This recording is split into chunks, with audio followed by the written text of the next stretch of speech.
제가 좋아하던 기독교 작가가 한 분 계셨는데요. 되게 유명하신 목사님의 아들이셨습니다. 책도 많이 읽으시고 이렇게 좋은 책을 여러 권 내셨어요. 그래서 저도 집사 시절에 이분을 되게 따르고 싶었어요. 그래서 정말 이런 분이 되면 좋겠다, 그런 마음이 있었습니다. 그런데 이제 신학 중에 성서 비평이라는 그런 학문이 있는데요. 아마 그런 책을 이 집사님께서 읽으시기 시작하신 것 같아요. 이렇게 책이 가면서 조금씩 변하기 시작했는데 뭐 그런 이야기를 쓰셨더라고요. 뭐 욥이 자녀를 다 잃고 새로 얻었는데 과연 그게 기쁨이 될 수 있느냐, 뭐 이런 질문도 쓰셨고, 나중에는 뭐 구약과 신약은 뭐 다른 책이다, 그 예수님은 이렇게 좀 신으로 어떻게 만들어졌냐, 뭐 이런 이야기들을 막 쓰시기 시작한 거예요.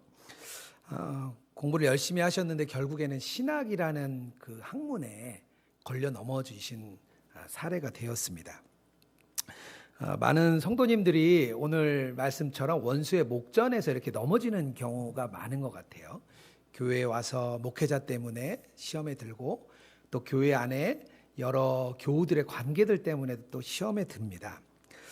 왜 그럴까요? 오늘 저는 원수의 목전에서 이렇게 넘어지지 않도록 우리 자신을 이렇게 한번 점검해 보는 시간을 오늘 말씀을 준비하면서 좀 가지면 좋겠다, 그런 생각을 좀 가졌습니다. 오늘 본문을요, 이렇게 좀 두 부분으로 이렇게 좀 나눌 수 있습니다. 그래서 앞부분에는 내 원수의 목전에서 이렇게 좀 나눌 수 있어요. 제가 그냥 임의로 여기를 A 파트라고 할게요. 그리고 뒷부분은요, 내게 상을 차려주시고 기름을 내 머리에 부으셨으니 내 잔이 넘치나이다. 이 부분을 제가 B 파트라고 쉽게 A, B 이렇게 좀 나누도록 하겠습니다. 1절에서 4절까지는요, 이렇게 목자와 양, 굉장히 목가적인 분위기가 막 흐르다가요, 5절에 오면 잔치집 주인으로 약간 화자의 주인이 이렇게 주인공이 바뀌게 됩니다. 뭔가 하나님의 모습이 이제 목자에서 잔치집 주인이 되는 거죠. 5절부터는 그렇게 시작이 됩니다. 이 B 파트에 보면요, 이제 뒤쪽 파트에 보면 이제 회중의 그 회중들이 다 이렇게 기쁨의 옷을 입고 축제의 잔치를 벌이면서 이 주인과 함께 식사를 하는 장면이 이 B 파트의 이야기입니다. 여기 B 파트에는요, 세 가지가 언급이 되는데요. 처음에 이제 상을 차려주시죠. 이제 음식이에요. 양식을 주시는 거고요. 두 번째는 기름을 주시고, 세 번째는 이렇게 잔을 주십니다. 이제 포도주 잔이겠죠. 주님이 사실 주시고 싶은 게 이 세 가지가, 주님은 항상 우리에게 이걸 주고 싶어 하십니다. 시편 104편 15절에 보면요, 비슷한 내용이 나오는데 제가 한번 읽어볼게요. 사람의 마음을 기쁘게 하는 포도주 나왔죠.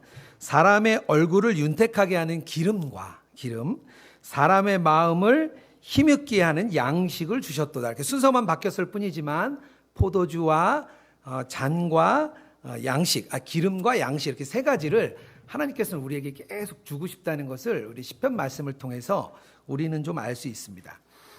상을 차려준다는 것은요, 이렇게 잔치집에 초대해서 이렇게 양식을 풍성하게 베풀어주는 의미를 이렇게 말을 하고 있습니다.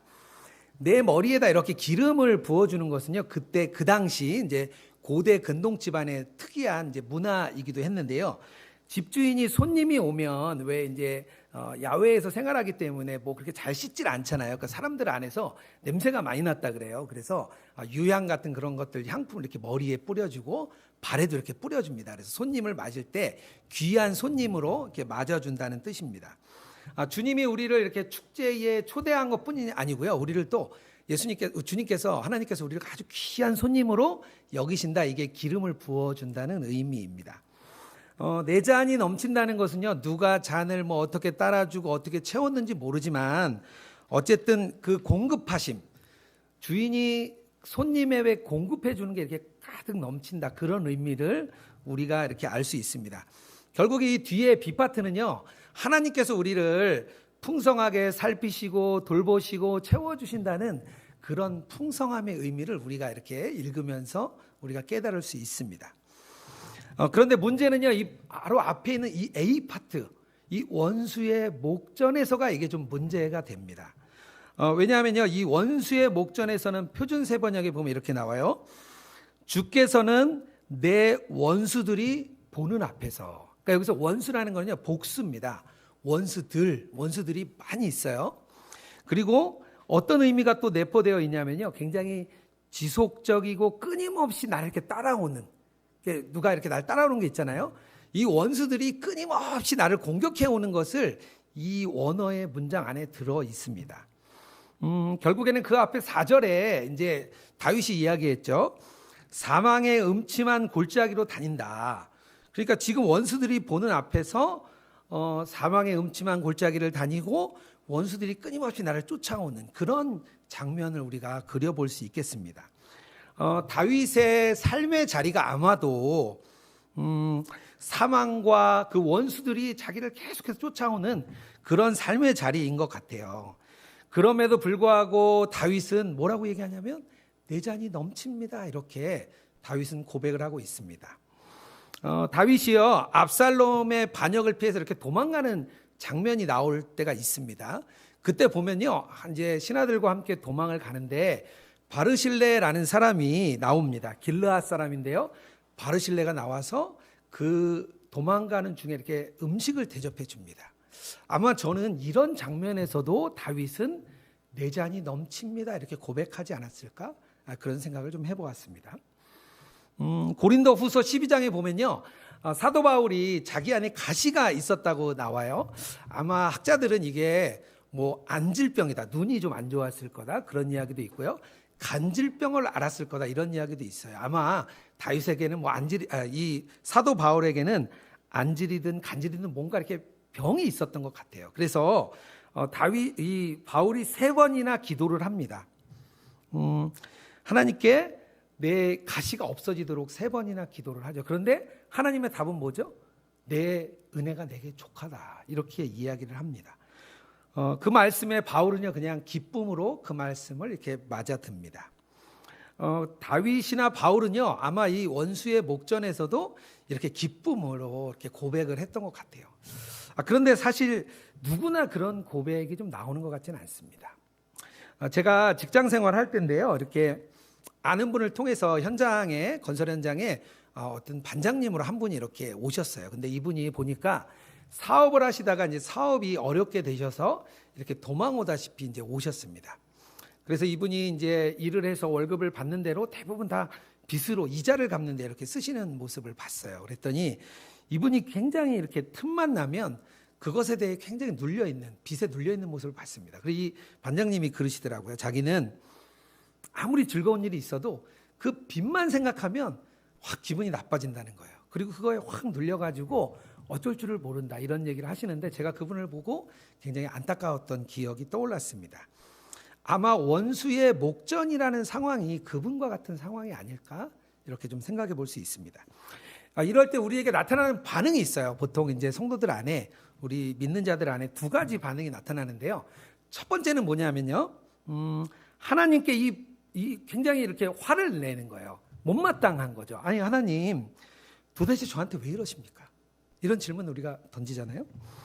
이왕이면 모든 악도 좀 해결해 주시고, 끈질기게 좀 따라오는 원수도 좀 해결해 주시고, 그런 게 모두 다 해결된 상태에서 좀 은혜를 주셔야 내가 좀 기쁨으로 고백하겠는데, 그냥 그대로 두고 계신 것이 제 마음에 들지 않는 거죠. 그래서 우리가 하나님께 많이 따집니다.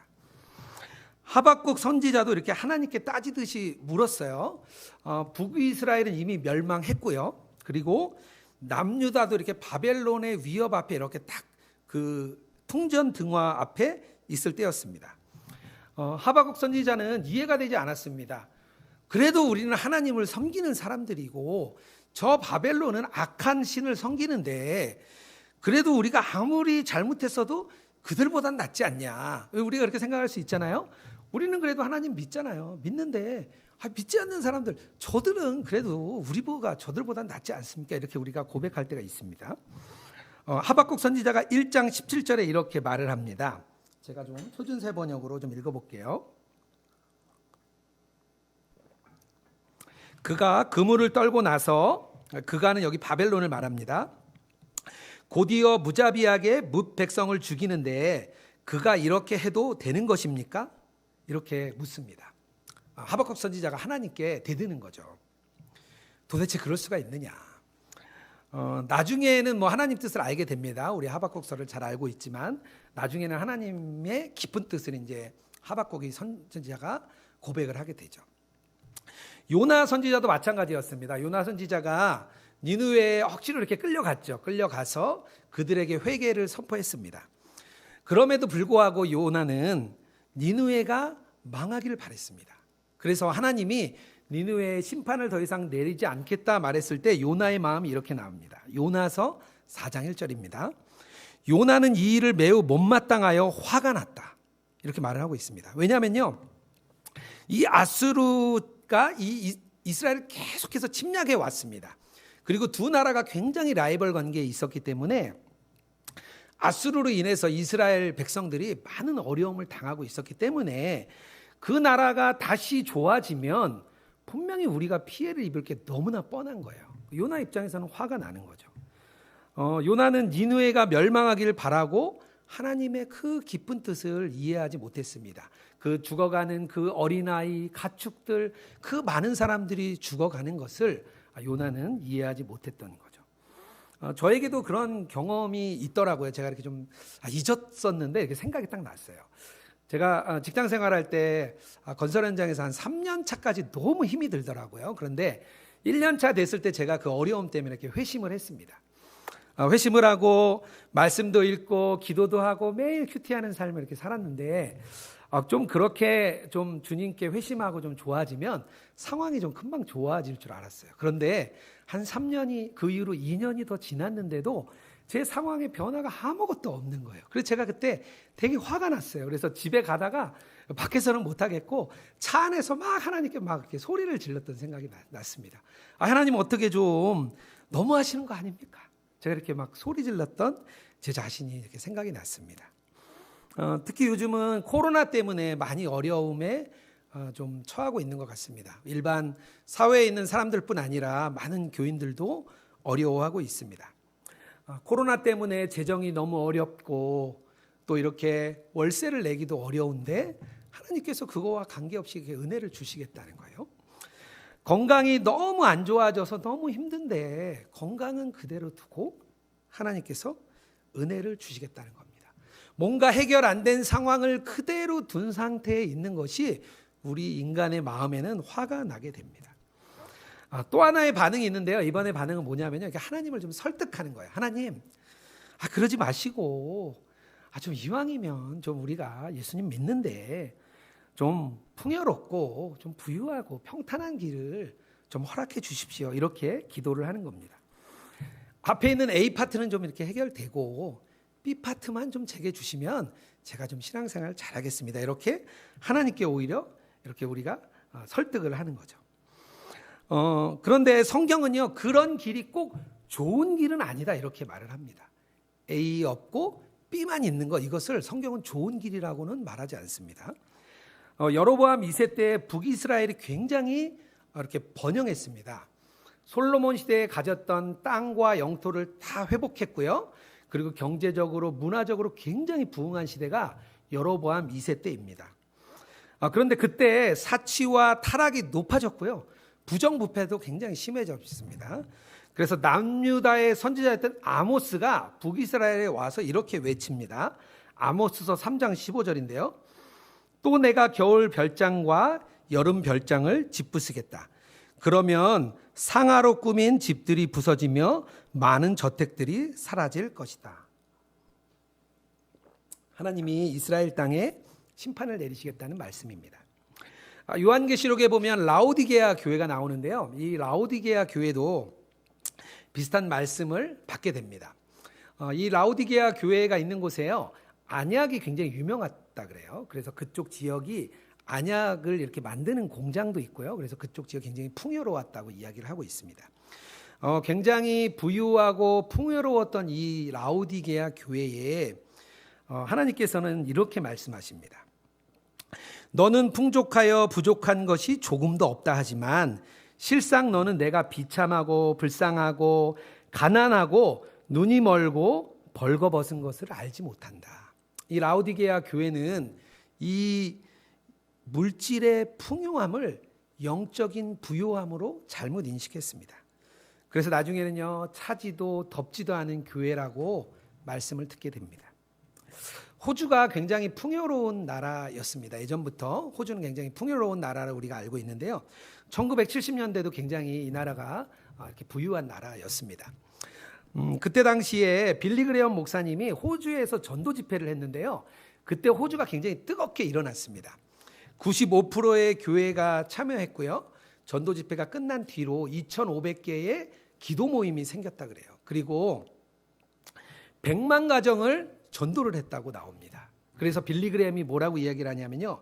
호주의 방문은 내 평생 사역 중에 가장 흡족한 경험이었습니다. 이렇게 말할 정도로 호주에서 엄청난 부흥이 1970년대에 일어났습니다. 그런데 40년이 지난 지금 호주 땅은요. 50%가 넘던 복음화율이 이제는 27% 정도, 우리나라와 비슷한 정도의 복음화율을 가지고 있습니다. 그나마 교회에 출석하는, 실제 우리나라처럼 교회의 마당을 밟고 출석하는 사람은 훨씬 줄어들었습니다. 그리고 청년들에게 가면요, 그 비율은 더 밑으로 떨어지고 있습니다. 하나님께서는요, 이렇게 어려움 없이 부유하고 풍요로운 상황이 지속되면 오히려 넘어지기 쉽다, 이렇게 성경을 통해서 또 우리의 역사적인 상황을 통해서 말씀해주고 있습니다. 우리가 외적인 상황에 의해서 우리는요, 많이 판단하게 됩니다. 왜냐하면요, 우리의 선택과 행동에 출처인 우리 마음, 우리의 내면, 우리의 심령, 다 같은 말이라고 표현할 수 있는데요. 저는 그냥 마음이라고 표현할게요.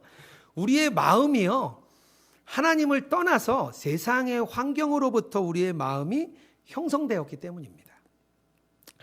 외적인 상황과 여건에 따라서 우리의 마음이 이렇게 조성이 되었기 때문에요. 우리가 환경과 여건에 따라 우리가 판단하고 우리가 행동하게 되어 있습니다. 원수의 목전에서도 내 잔이 넘칩니다, 이렇게 고백할 수 있기는요. 그렇게 되기 위해서는요, 우리 마음에 혁신이 일어나야 됩니다. 우리 마음에 아주 극적인 변화가 일어나지 않으면 우리의 마음은요, 원수의 목전에서 내 잔이 넘칩니다라고 고백할 수 없습니다. 하지만 우리의 마음이 이렇게 외적인 상황에 의해서 이렇게 형성된 것처럼요, 우리의 마음이 감사한 것은 하나님의 은혜에 의해서 다시 형성될 수 있습니다. 그렇다면 어떻게 우리의 마음이 다시 마음의 혁신이 일어나서 하나님 마음에 맞는 그런 마음으로 변화될 수 있을까요? 저는 오늘 그 방법을 두 가지를 좀 나누고 싶습니다. 첫 번째는요, 십자가를 바라보는 것입니다. 예수님의 그 십자가 사건이 바로요, 원수의 목전에서 상을 베풀어 주시는 대표적인 사건입니다. 원수가 보고 있는 상황에서 이렇게 상을 베풀어 주시고 양식도 주시고 포도주도 주시는 대표적인 사건이 바로 십자가 사건입니다. 예수님도요, 이 잔이 내게서 지나가게 해달라고 고백을 했었습니다.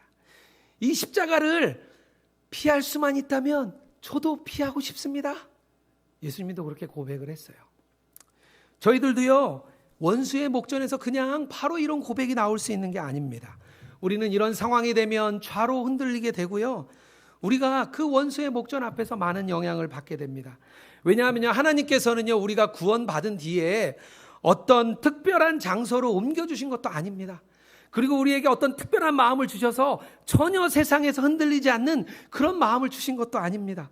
우리를요, 그냥 시간과 역사 속에 그대로 두셨습니다. 우리가 이 땅을 벗어나서 초월적인 삶을 살아가는 게 아니라 우리가 이 땅 가운데서 세상에서 그대로 살아가도록 두셨기 때문입니다.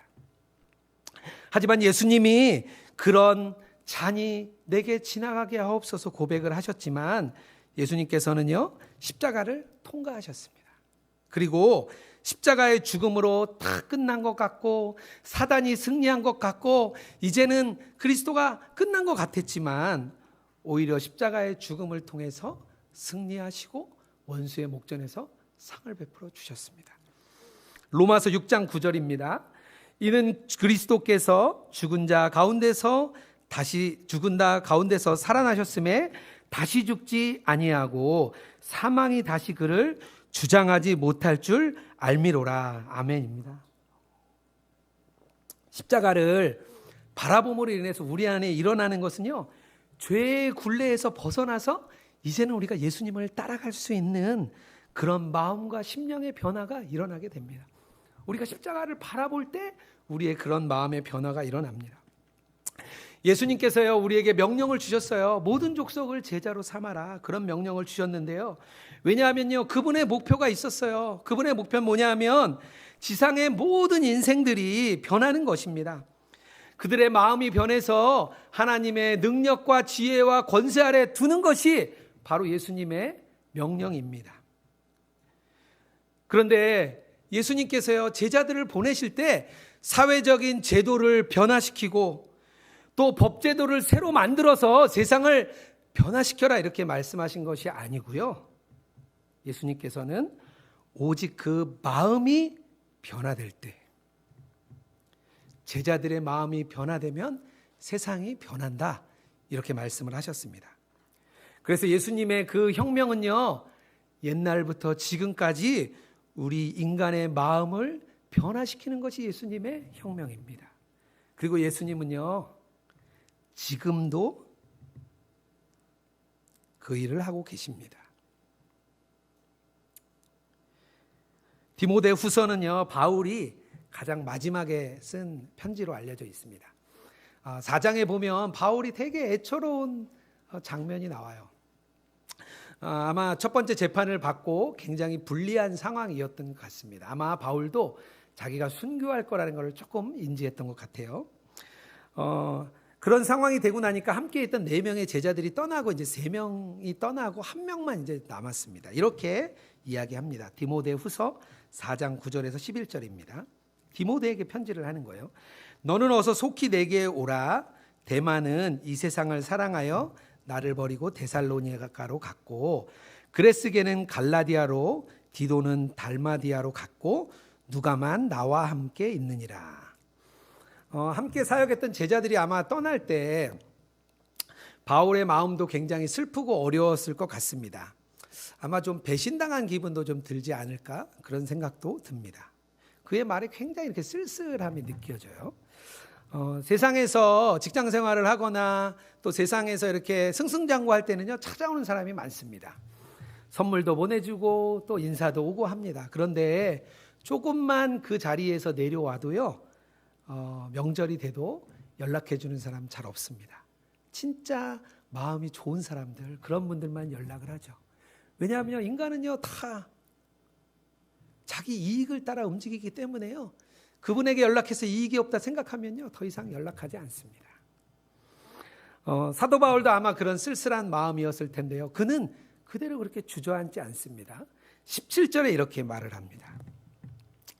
주께서 내 곁에 서서 나에게 힘을 주심은 나로 말미암아 선포된 말씀이 온전히 전파되어 모든 이방인이 듣게 하려 하심이니. 바울은 감옥에서도 전도의 말씀을 이렇게 전하고요, 아마 순교의 순간에도 이방인에게 복음이 전파되기를 기대했던 것 같습니다. 바울은 마지막까지 십자가를 바라보고요, 복음이 전파되기만을 이렇게 바랬던 그런 사람이었습니다. 아더 핑크라는 목사님이 계신데요, 제가 그분의 이렇게 전기를 읽었어요. 그분이 평생을 성경 연구라는 이게 월간지를 이제 매달 내셨던 분입니다. 그런데 이 연구 잡지가요, 월간지인데 사실 인기도 없었고 보는 사람도 사실 별로 없었습니다. 그런데 이 목사님이 호주에서 목회를 하다가 쫓겨나기도 하고 영국에서 목회를 하다가 쫓겨나기도 하고 계속해서 목회하는 데마다 한 3번 정도 이렇게 쫓겨나게 되셨습니다. 그래서 본인이 할 수 있는 것은 성경 연구를 열심히 해서 이 잡지를 만들어서 발행하는 일이 본인의 일이었습니다. 그리고 독자들이 편지를 보내주면 그것에 꼼꼼히 답변해 주는 일이 이분의 일이었습니다. 1946년에 전쟁 후에 그나마 이렇게 발간하던 월간지가 부스가 굉장히 줄어든 거예요. 그래서 폐관 위기에 처했습니다. 그가 이렇게 고백을 해요. 하나님과 좀 더 동행하도록 돕는 문서 사역이 점점 더 사람들에게 환영받지 못할까 두렵습니다. 이렇게 글을 남깁니다. 그런데 그는요, 하나님의 은혜를 계속해서 힘입는 사람이었어요. 계속 말씀을 연구하고 공부하면서 그가 이렇게 고백을 합니다.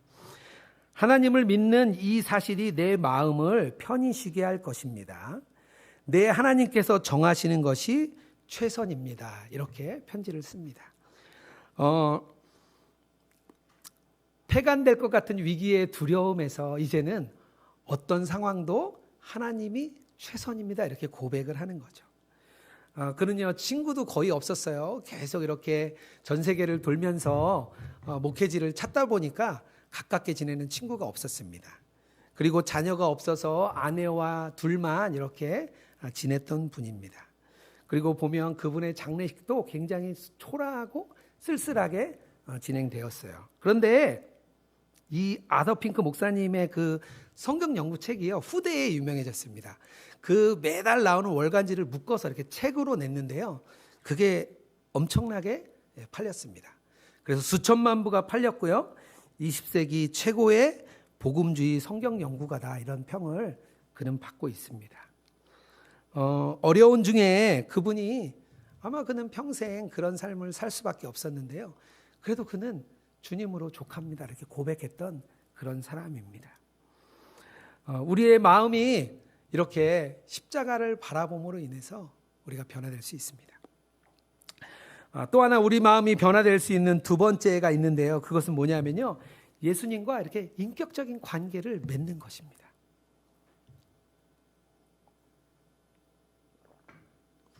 달라스 윌라드 목사님을 제가 참 좋아하는데요, 그 윌라드 목사님이 이렇게 말씀하시더라고요. 예수님과 인격적인 관계가 무엇이냐, 이렇게 말을 할 때 표현을 했습니다. 그분의 혁명은 그리스도 안에서 하나님과 꾸준한 인격적인 관계를 통해서 사람을 안으로부터 바꾸는 마음 혁명입니다. 이렇게 달라스 윌라드 목사님이 말을 합니다.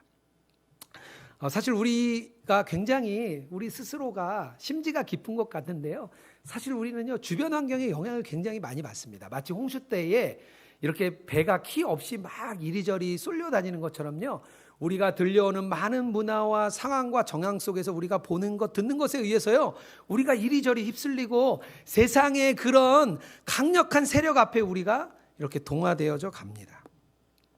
그런데 우리가 예수님과 이렇게 인격적인 관계를 맺을 때가 되어서야 우리는요, 세상의 지배가 아니라 예수님의 지배를 받게 됩니다. 우리의 생각과 감정이 그제서야 우리가 혁명이 일어나게 되는 거예요. 우리 마음이 바뀌는 것이 그때 일어나게 됩니다.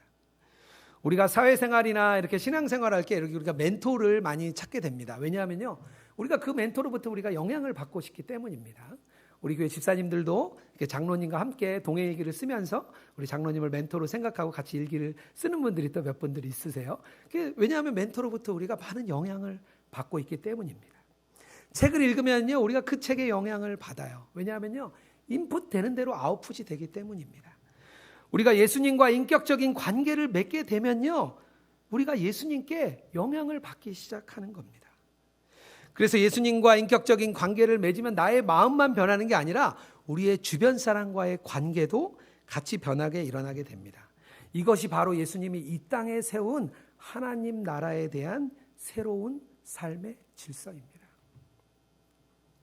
이제 우리가 정말 예수님과 인격적인 관계를 끊임없이 구하면서 변화된 마음을 계속 가지게 됩니다.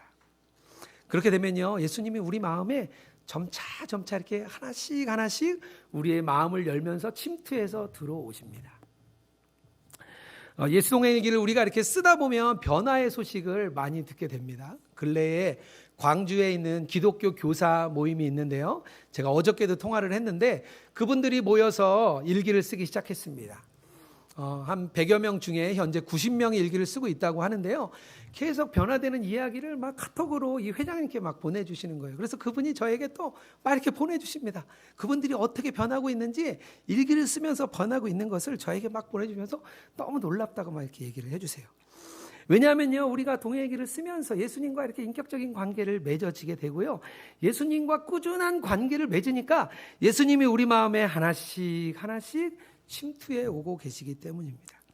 신앙이 자란다, 신앙이 깊어진다, 이 말 뜻은요, 우리가 하나님을 아는 지식에 그걸 넘어가지고 하나님과의 그 관계, 예수님과의 관계가 깊어지는 것을 바로 우리는 신앙이 자라고 신앙이 깊어진다 이렇게 말할 수 있습니다. 그런데 왜 하나님께서는 이 원수의 목전을 그대로 두셨을까요? 제가 이렇게 좀 생각해 보니까요. 그런 상태가 그대로 있을 때 우리는 하나님을 더 찾게 되는 것 같습니다. 하나님을 더 찾고 또 어떠한 상경에서도 교만해지지 아니하고 하나님을 이렇게 의지하는 마음을 갖게 됩니다. 또 하나님이 세상보다 더 중요하다는 것 깨닫게 됩니다. 왜냐하면 우리는요, 눈에 보이는 것에 우리는 좌우되기 때문입니다. 그러나 이런 어려움, 고난 때문에 보이지 않는 주님과 꾸준하게 관계 맺는 방법을 우리가 배워나가게 됩니다. 가까운 집사님 가정이 셋째 아이를 낳았는데 이렇게 다운 증후군인 아이를 낳았습니다. 벌써 한 2돌 정도 되었는데요. 이 아내 집사님 어머니가 목사님이세요. 그리고 피아노를 이렇게 전공하셔서 교회에서 참 잘 섬기셨습니다. 그래서 새벽 반주도 섬기시고 화요 중보기도도 나와서 섬기시고 참 달란트도 있으시고 마음이 있으셔서 교회 사역을 참 잘하셨습니다. 그런데 이렇게 셋째 아이를 낳고 나서는 아이를 케어하느라고 거의 교회 사역 못하고 교회도 잘 오지 못하는 상황이 되었습니다. 그런데 이번에 남편 집사님이 교회에서 이렇게 권사 직분을 이렇게 받으셨어요. 그런데 이렇게 통화를 해보니까 자기가 아내에게 되게 미안하다고 이렇게 그 이야기를 하시더라고요. 왜냐하면 본인은 어쨌든 교회에 가서 섬기고 교회 사역도 열심히 하는데 아내가 이제 아무래도 아이를 전적으로 맡아주면서 키우다 보니까 본인도 마음도 있고 달란트도 있는데 전혀 교회에 이렇게 섬기지 못해서 이렇게 보통 부부가 같이 직분을 받으면 좋은데 남편만 직분을 받고 아내는 이제 받지 못하는 거에 오히려 자기가 되게 미안해 했습니다. 작년에는 이렇게 그 아이가 병치레가 많아서 거의 1년 동안 교회를 그 아내 집사님 못 오셨고요. 올해는 코로나 때문에 더더욱 못 오셨죠. 그래서 이 남편 집사님이 아내에게 그런 마음을 나눴대요. 이렇게 자기만 직분을 받는 거에 대해서 내가 너무 미안하다 이렇게 얘기를 했는데 그 아내 집사님이 그러셨다는 거예요. 자신의 사명은 이제 아이를 잘 키우는 것으로 바뀌었다 이렇게 얘기를 했다고 합니다.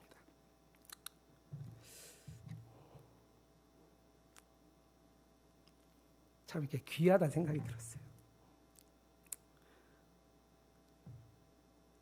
예수님과 이렇게 친밀한 동행을 이렇게 집사님이 해오시니까요, 이렇게 마음의 변화가 일어나게 된 것입니다. 어떻게 생각하면 불평하고 불만할 수 있는 상황이지만 이 집사님은요, 그게 자신의 사역이다, 자기네 사명이다 이렇게 마음을 바꿔 먹었습니다. 제가 이 말씀을 준비하는데 참 좀 힘이 들더라고요. 왜냐하면 내용은 이렇게 막 다 정리를 했어요. 그런데 제 안에도 이 질문이 계속 저에게 던져졌습니다. 너는 과연 어떠냐? 가까운 목사님이 이렇게 좀 생각이 나더라고요. 저랑 좀 친한 분인데 이천의 한 시골에서 이렇게 목회를 하시는 분이세요. 좋은 학부를 이렇게 나오셨어요. 굉장히 좋은 학부를 나왔고 책도 많이 읽으시고 굉장히 이렇게 참 똑똑하신 분이세요. 이야기를 나누면 굉장히 제가 인사이트를 많이 받는 분입니다. 그런데 7년 동안 그 시골에서 목회하면서 교인이 하나도 없는 곳에서 이렇게 섬기고 계십니다. 그래서 제가 볼 때마다 이 목사님이 너무 좀 아깝고 좀 더 말씀도 좋고 해서 좀 더 성도들이 있는 곳으로 좀 옮기면 좋겠다. 그래서 제가 만날 때마다 이렇게 그런 이야기를 드렸어요. 좀 목사님 좀 임지를 좀 옮기면 어떠냐 이렇게 몇 번 말씀을 드렸는데요. 이분이 늘 대답이 같아요. 자기도 기도를 하는데 계속 하나님이 이 지역에 자기 역할이 있다는 거예요. 그래서 매년 못 떠나고 1년 온 게 7년이 되었습니다. 주님이 저에게도 이렇게 물으시는 것 같았어요. 너도 남들 보기에 이렇게 좀 애처롭고 안쓰러운 목회지에 있어도 너도 마음을 지킬 수 있겠느냐, 그런 마음을 저희 질문을 주셨습니다. 그래서 제가 제 자신을 이렇게 돌아보니까요, 저도 뭔가 만족하지 못하고 있는 제 자신이 깨달아졌습니다. 그렇다고 제가 맡은 일을 열심히 안 하는 건 아니에요. 저도 열심히 합니다. 최선을 다해서 하는데요. 그런 생각이 제가 좀 있었어요. 미래에는 하나님께서 아마 나를 더 좋은 곳으로 옮겨주시지 않을까? 그런 생각을 제 마음 깊숙이 갖고 있었습니다. 또 제가 위지엠 사역, 선교단체 사역을 섬기고 있는데 마음 한편에는 저는 왜 이렇게 평범한 목회가 아니라 이렇게 좀 왜 특별한 일을 하고 있을까? 이런 질문을 하나님께 제가 드리게 되었습니다. 눈에 보이는 좋은 목회지, 그런 것을 제가 찾고 있는 건 아닌가?